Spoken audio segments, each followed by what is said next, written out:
పరాభవనామ సంవత్సర ఉగాది శుభాకాంక్షలతో ఉగాది గురించిన కొన్ని విశేషాలు. సృష్టికి ఆది ఉగాది.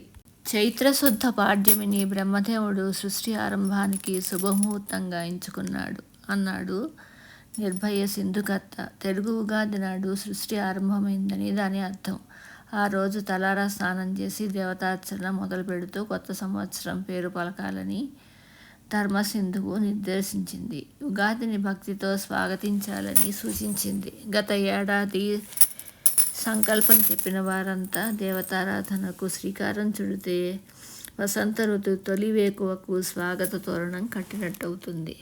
సత్పురుషులు లోకంలో వసంత ఋతువు మళ్ళీ సంచరిస్తారు అన్నారు వివేక చూడామణిలో శంకర భగవత్పాదులు.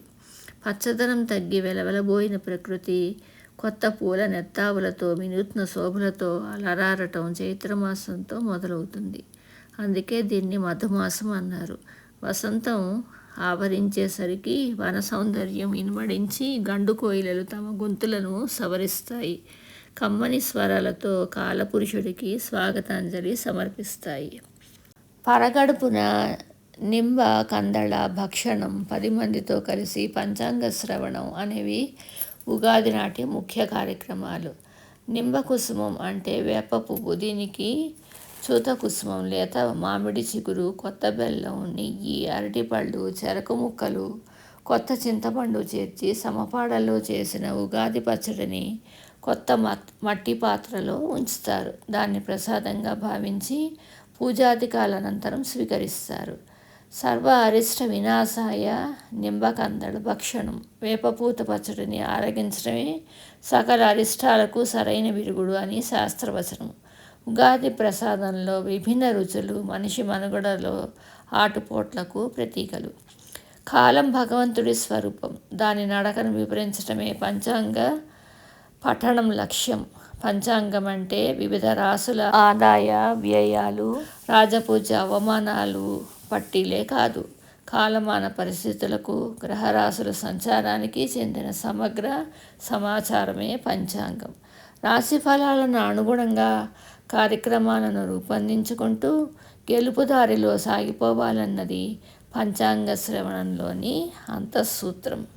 గ్రహ సంచారం గందరగోళంగా ఉన్నప్పుడు తగిన పరిహారాలు ఏమిటో పంచాంగకర్తలే సూచిస్తారు. అనారోగ్యంతో ఉన్నప్పుడు ఆహార నియమాలు అవలంబించినట్టే గ్రహాలు తిరుగుబాటు చేస్తున్నప్పుడు నియంత్రణ పాటించటమే మేలు. తుఫాను గాలికి తలవంచిన గరిక పరికల కాలం కలిసి రాగానే తిరిగి దశ కుదుటపడుతుంది. ఈ పట్టుబిడుపుల గురించి ముందుగా హెచ్చరించడమే పంచాంగ పఠనంలో అంతరార్థం. ముందు చూపు అలవడాలనే తప్ప విని బెంగపెట్టుకోమని కాదు. కాలం ప్రతికూలంగా వచ్చినప్పుడు వినమ్రతతో గ్రహాల అనుకూలతకై ప్రార్థించాలి. అనుగ్రహం అనే మాటకు తాత్పర్యం అదే.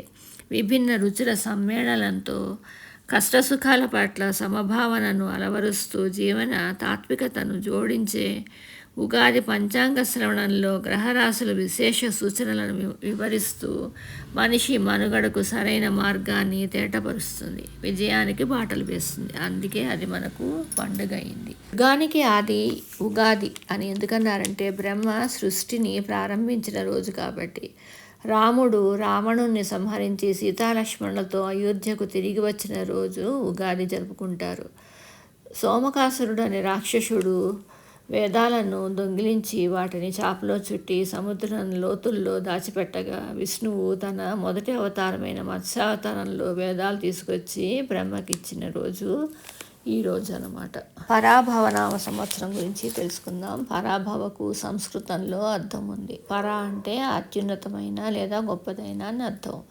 భవ అంటే పుట్టుక లేదా స్థితి అని అర్థం. అంటే మనలోని అపజయాలను, అహంకారాన్ని, అజ్ఞానాన్ని ఓడించి అంటే పరాభవం చేసి ఉన్నతమైన స్థితితో కొత్తగా జన్మించటమే ఈ సంవత్సరం సందేశం.